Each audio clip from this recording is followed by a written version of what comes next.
You're listening to the Chronicles of a Gooner, the Arsenal podcast. I'm Martin Tyler, and you're listening to Harry Symeou.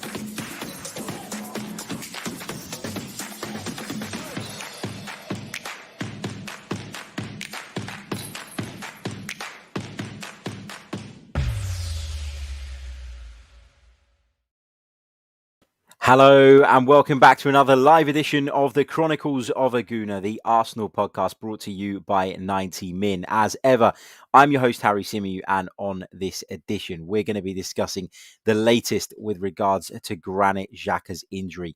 The club have had their say on how long exactly Granit Xhaka is likely to be sidelined for. We're also going to talk a little bit about Matteo Guendouzi and the issues he is currently having at Marseille. Does this show us that Mikel Arteta was right to bomb him out? We'll talk about that a little bit later on.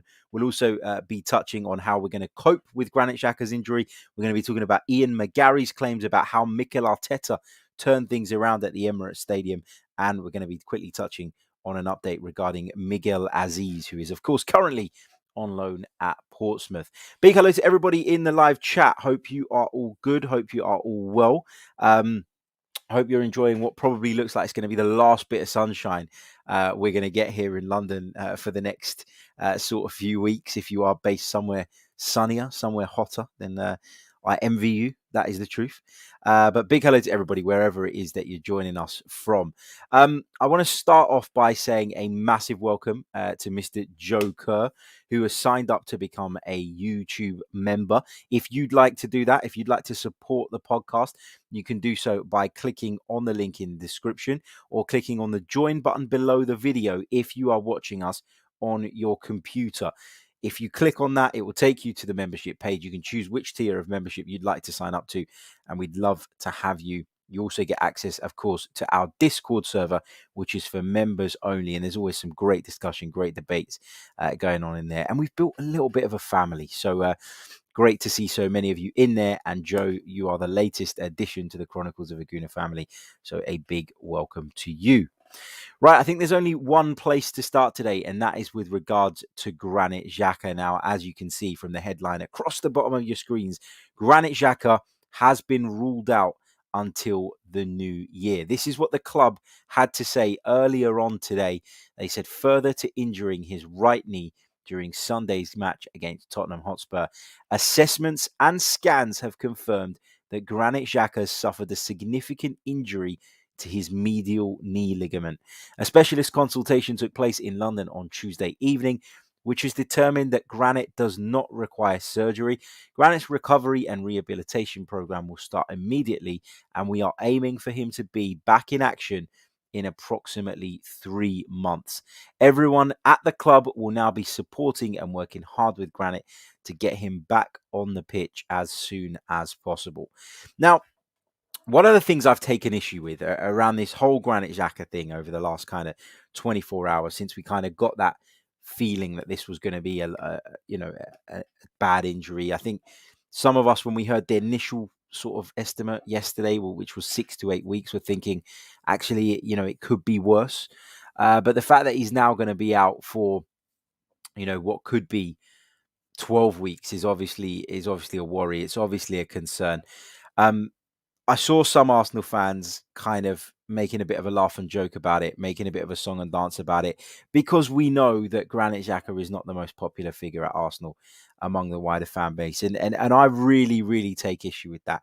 How can you call yourself an Arsenal fan if you are sitting there celebrating almost the fact that one of your first team players has picked up an injury this serious? How can you celebrate that? How can you be pleased by that?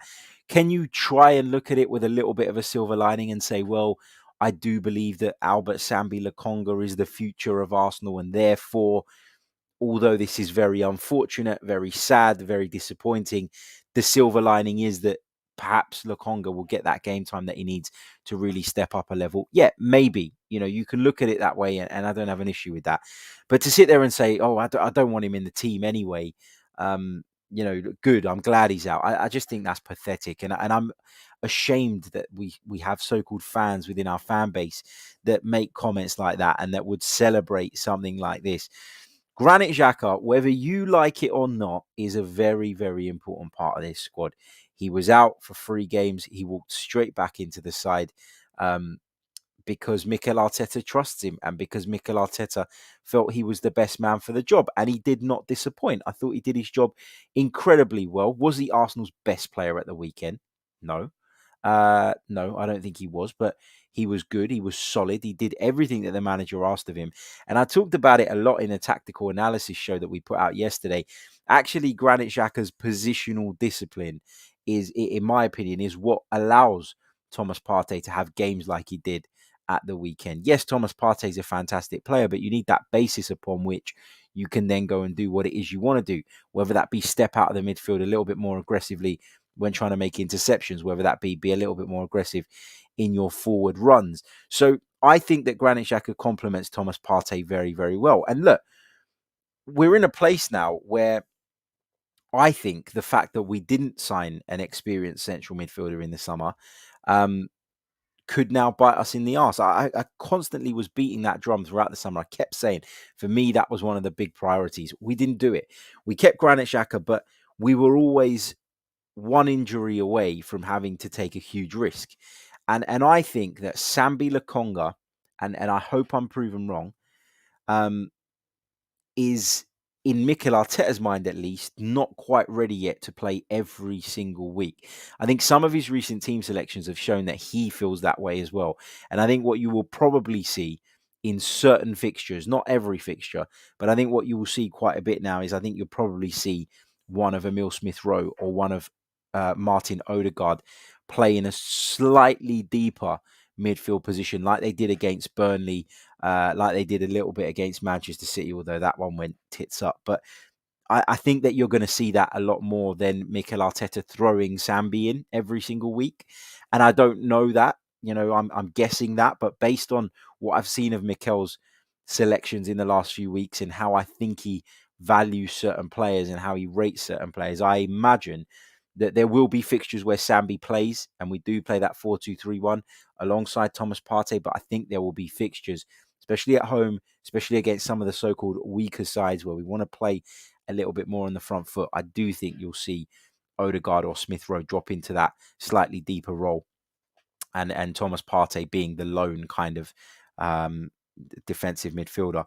So it'll be interesting to see how that goes. But look, even if Lokonga was to get given the nod every single week, it just feels like we're one injury away again from having a really bang average midfield, because beyond Sambi Lokonga, and if Mikel is indeed thinking the way I think he's thinking, that he's not quite ready to play week in, week out from the start, then what are the alternatives? You're looking at Ainsley Maitland-Niles, you're looking at Mohamed El Neni, two players who don't particularly inspire me in that position. And also there's that thing in the back of my mind that's constantly there about Thomas Partey, and can he stay fit? It's now imperative that he does. And based on the way he started this season, and based on the way, he sort of worked last season, you're kind of worried about that. And if we were to be without, at any point, Xhaka and Partey, you're looking at a very bang average, very inexperienced Arsenal midfield.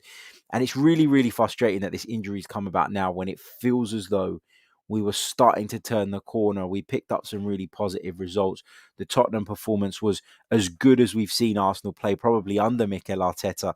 And you just felt that we were kind of on that upward trajectory. And I'm not saying we're not, but then to be dealt a blow like this is frustrating. And it is a blow.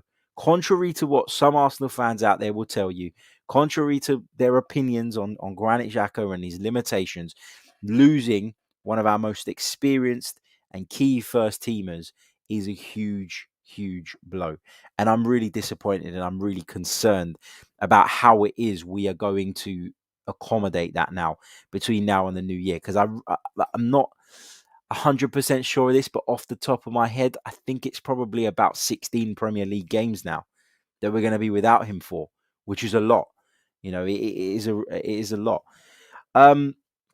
So yeah, that's where I am on that. Really disappointed, really frustrated by it all. I've seen some people suggesting on social media that now is the time to go and sign Jack Wilshere, because we are that little bit short in the centre of midfield. I'm not so sure he's the solution, but yeah, as I say, if for those of you that were with us during the summer, for those of you that were listening to the shows or watching the shows, you'd have heard me say it on multiple occasions.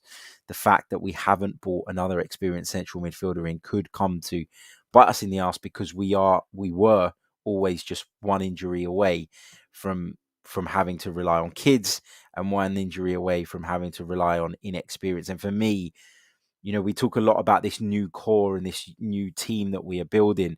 But I think part of the reason why so many of those younger players thrived at the weekend was because for the first time in a while, the senior players, and when I say senior players, I'm talking about the Xhakas, the Parteys, the Aubameyangs, those guys stepped up, and those guys pulled their weight and created the environment in which these youngsters could really thrive. They also set the tone in terms of their work rate, their discipline.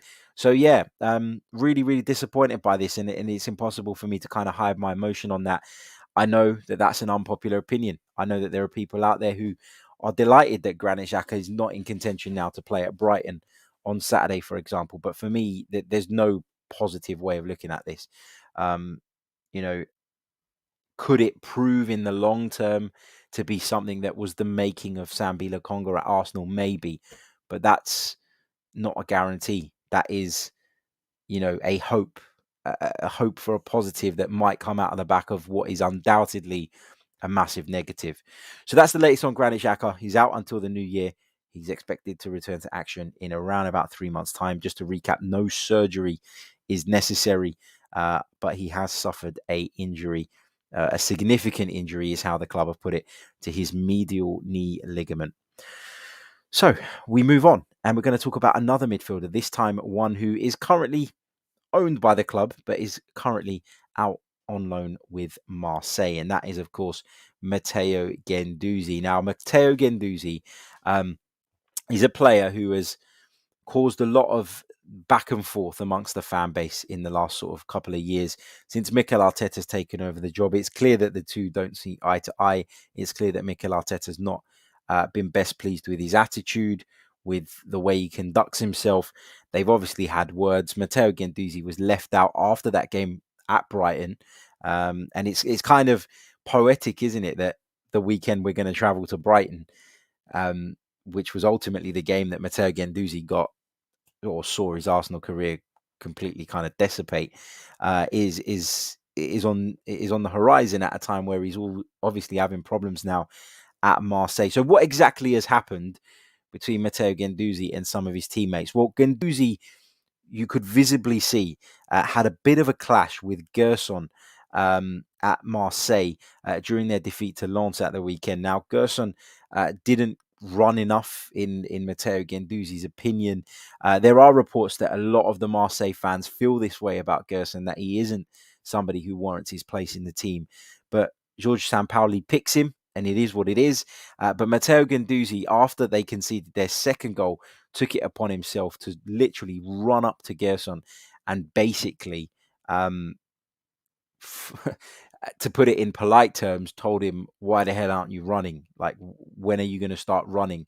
Was the quote that L'Equipe have put out there, that Matteo Guendouzi apparently said. Now, listen, on the one hand, I don't have an issue with players calling out their teammates when they're not doing the basics, when they are not pulling their weight, when they are not doing enough to help the team, when they are slacking in some way, shape or form.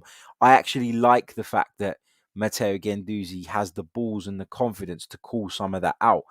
But for me, you don't do it in the middle of the pitch. You do it in the changing room. You do it away from prying eyes. You do it away from the crowd. You do it away from the TV cameras.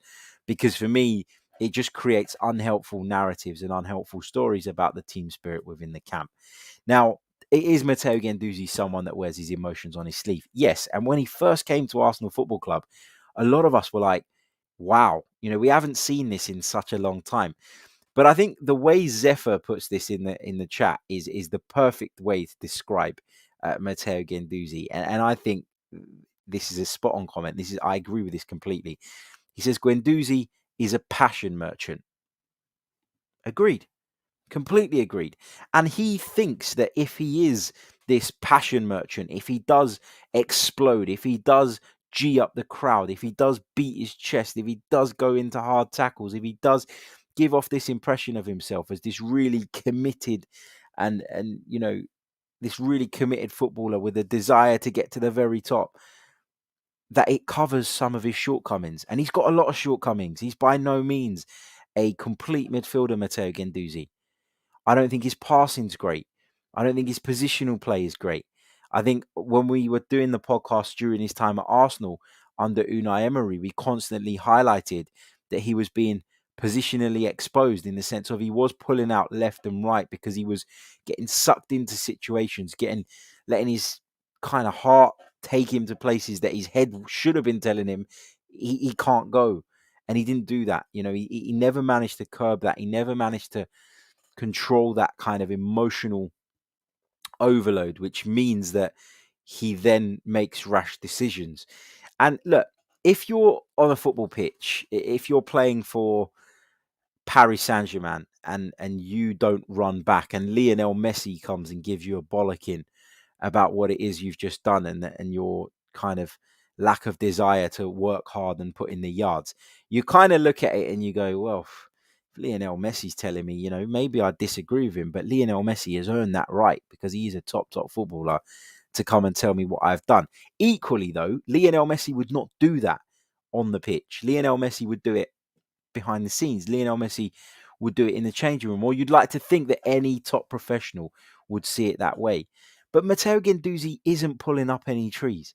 He isn't pulling up any trees at Marseille. He's been decent from what we've read. He scored a goal a couple of weeks ago and people were kind of overhyping that. He's done okay. He was okay at Hertha Berlin, nothing special.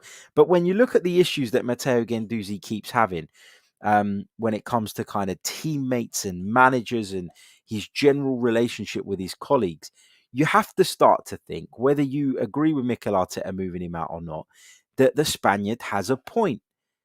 Because it happened at Arsenal, it happened at Hertha Berlin. Two separate groups of people at Hertha Berlin commented on it. And now it's happening at Marseille. And just to add a little bit more into this whole kind of story and this whole kind of mixer, there's some quotes from French journalist Romain Canuti, who said, there are a few players at Marseille who are struggling with Guendouzi. His way of walking, that's my bad handwriting. His way of working, when he always blames others for things, when he falls to his knees in training to implore God because a touch isn't good enough, it grates. Basically saying that Matteo Guendouzi's overreactions to certain things are starting to grate on the players, are starting to grate on those around him. And some have said that, you have to read the whole article to get the whole context. And there is a lot of praise for Matteo Guendouzi in that particular article as well. So although I'm just giving you the quote, do, if you can, have a read of the full article. But this is something that we've seen time and time again.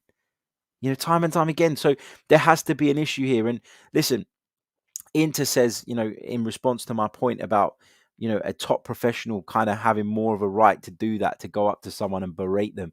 He says, who's Mikel Arteta to tell anyone? Mikel Arteta is a manager. And that is very, very different. It's your job as a manager to coach people, to tell people what they're doing wrong, to give instructions, to provide criticism, constructive criticism. All of that is part of a manager's job. It ain't Matteo Guendouzi's job to get into Gerson and tell him about himself and tell him what for. And if he does want to do that, you do it behind the scenes. That's how I see it. I really do feel that way. And I think that as time goes on, and I've said this from the day that Matteo Guendouzi went out on loan the first time, as time goes on, you will all see that Matteo Guendouzi will not go on to have as good a career as his talent deserves, because his attitude is not right. And we've had ex-players who have played with him at Lorient on this podcast tell us that from a very, very young age, it was abundantly clear that despite his talent, Matteo Guendouzi would be held back by his attitude. So there we are. A bit of other news. Wanted to just touch on some comments from Ian McGarry on the Transfer Window podcast. It's a really good podcast. The Transfer Window podcast, particularly good during the transfer window. But Ian McGarry has been talking about some information that he received with regards to what went down at Arsenal after those first defeats at the start of the season. Of those first 3 defeats, and how Mikel Arteta has tried at least to kind of turn it around. He says that Mikel Arteta held a clear the air meeting. And I just want to read you the quotes from Ian McGarry. Now, these stories always kind of emerge, don't they, when a team starts to, starts to turn around its form or starts to improve. Ian McGarry said, "Our information is that Arteta took some quite dramatic steps with regards to remedying their poor form by inviting his whole squad and his senior players and players he relies upon to speak freely in a team meeting around 2 weeks ago to discuss what they thought was going wrong with their performances and indeed Arteta's own performance. That clear the air meeting was held, and since then results have improved. In terms of Arteta himself, he clearly is someone who is very focused and extremely ambitious. He wants to succeed at Arsenal and is certainly not a quitter." Now, as I say, we always hear those stories, don't we, about clear the air meetings, about these dressing room exchanges that address all of the issues that people feel exist. But the interesting part here is that, according to this information, Mikel Arteta asked the players to discuss what they thought was going wrong with not just their performances, but indeed his own. And I think this is really interesting, because if this is true, then that kind of dispels the myth that Mikel Arteta is very arrogant, is very narrow-minded, does not listen to his players, only wants it his way or the highway. And I think that that's quite a refreshing story to hear, not because of the whole, clear the air meeting, because as I say, we hear those things all the time, but the fact that he's supposedly asked the players to critique his own managerial performance shows that he's determined to turn it around, shows that he's determined to improve himself, and shows that it's not just one voice at the Arsenal at the moment. And look, fingers crossed that improvement really, really does continue. Elsewhere, I just wanted to touch on an update about Miguel Aziz. Now, of course, he's a player that impressed a lot of us during pre-season and has obviously gone out on loan to Portsmouth in search of regular football. And unfortunately, Miguel Aziz has suffered a groin injury, according to the Portsmouth boss. It's come as a blow for the 19-year-old, who will definitely miss their upcoming fixture with Sunderland. But it's not known just yet how long he'll be out for.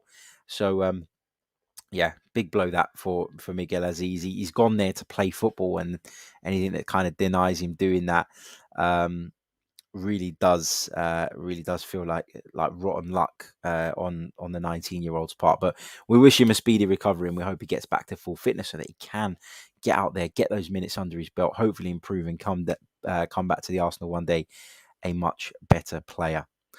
Right, that rounds up all the updates that I wanted to bring you. It rounds up all the news that I wanted to share with you guys.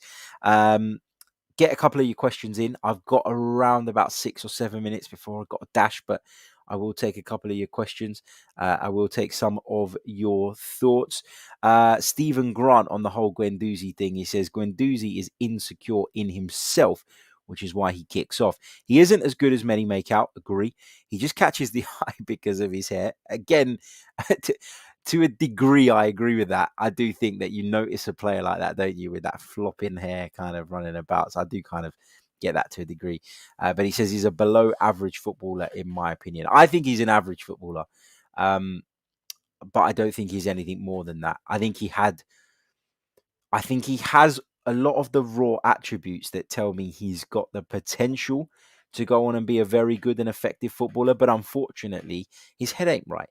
And we've seen that so many times over the years with really talented young men whose heads just ain't right. And that prevents them reaching the kind of the levels that they should and reaching the levels that they could. And it's really, really disappointing that it seems like Matteo Guendouzi is heading that way. And I really believe he is. Let's take a couple more of your questions and thoughts.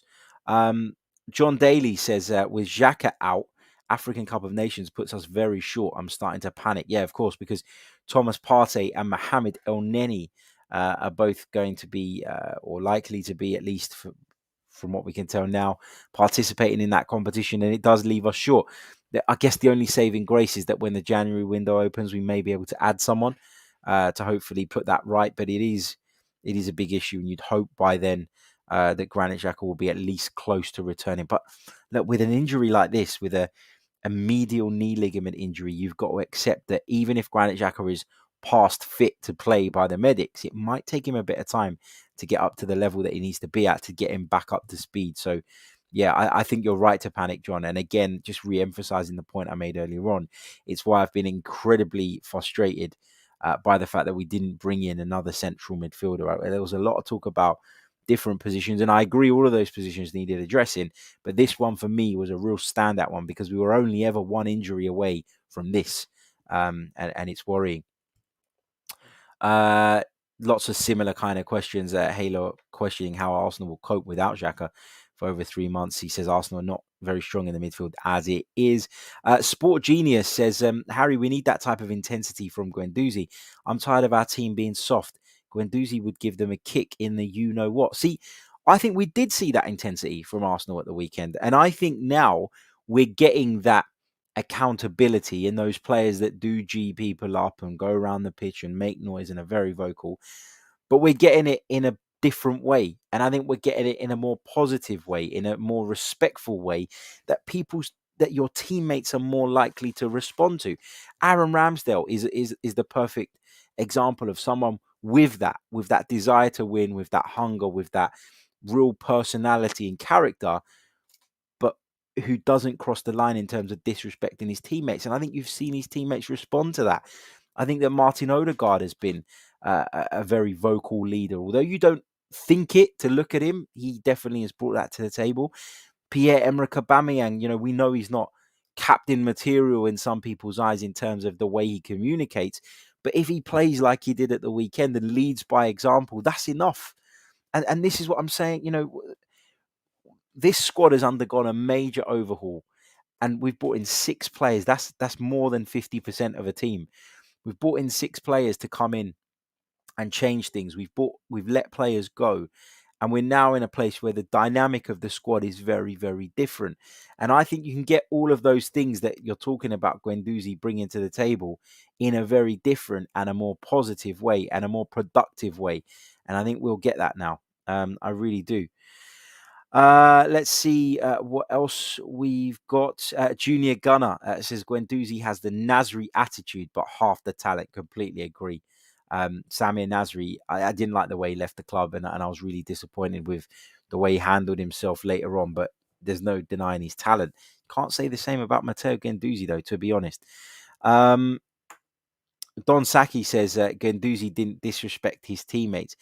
I think pissing them all off in training by throwing your arms in the air and getting down on your knees and praying to God every time someone miscontrols the ball is quite irritating. I think running over to one of your teammates to berate him in the middle of a match where the whole world is watching is pretty damn disrespectful. So, Don, I respectfully disagree with that comment, I have to say. Let's see what else we've got here. Halo Matteo says, who at Arsenal in the midfield is likely to shine in the absence of Xhaka? We talked about this quite a bit at length. And look, I'm not sure that Mikel will just say, get Sambi in, and Sambi, you're just Xhaka's replacement. And it's as simple as that. I think you'll, at times, as I've said already, I think you'll see ESR or Odegaard drop into slightly deeper roles. I think at times you will see Lokonga play. I think it'll be dependent on the game plan, etc., etc. So, I don't really know, but I think it's a big opportunity for Lokonga. But equally, it's an opportunity for Maitland-Niles to stake a case in the team because he's got way more Premier League experience than Sambi. I'm not sure that Maitland-Niles is the man, and personally, I'd prefer to see Lokonga play. But it's opened the door for Maitland-Niles. It's opened the door for El Neni. That position is very much up for grabs now, and we've got to see how it goes. Right, I am gonna leave it there because I've got an appointment that I need to take my my little girl to. But we will be back later on at some point. We'll be back after the Champions League games, in fact, and we'll be touching a little bit on some of those as well. So a bit more of an open discussion later tonight, and we'll spend a lot more time taking your questions and thoughts on that show.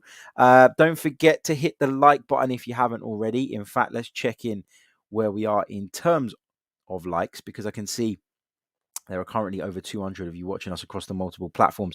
We've only got 44 likes on the board though, guys. Let's try and get that at least up to 75, possibly even 100. So like, you know the drill. Subscribe to the channel if you're new. If you're listening to us via the audio platforms, please leave us a review. That really helps.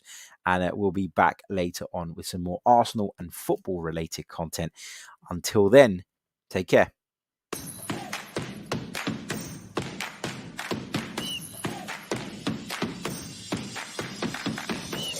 You're listening to the Chronicles of a Gooner, the Arsenal podcast. I'm Martin Tyler, and you're listening to Harry Symeou.